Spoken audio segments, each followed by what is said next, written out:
so এইটো message যদি আপুনি বুজি পায় অলমোষ্ট আপুনি খ্ৰীষ্টিয়ান লাইফত ছাকচেছ হৈ যাব ইউ উইল বিকাম ছাকচেছফুল আপোনাৰ খ্ৰীষ্টিয়ান জীৱনত আপুনি সফল হৈ যাব দিছ ইজ দ্য মেছেজ এইটো মেছেজ মোৰ জীৱনত বহুত মিনিষ্টাৰ কৰিছে একচুৱেলি সেইকাৰণে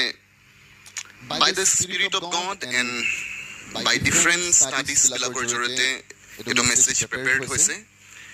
আৰু সেইকাৰণে মই আপোনাক ইনভাইট কৰিম লিচন ফ্ৰম দ্য স্পিৰিট আপোনাৰ আত্মাৰে শুনিবলৈ আপুনি যত্ন কৰক আপুনি নোটছ ল'ব পৰা মানুহ হয় লওক নোৱাৰা মানুহ হয় no' problem it will be uploaded ই আপলোডেড হ'ব এগেইন এণ্ড এগেইন আপুনি চাবলৈ ট্ৰাই কৰিব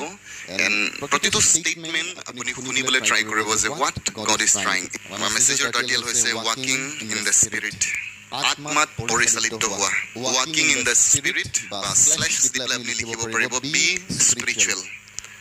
আত্মিক মানুহ হোৱা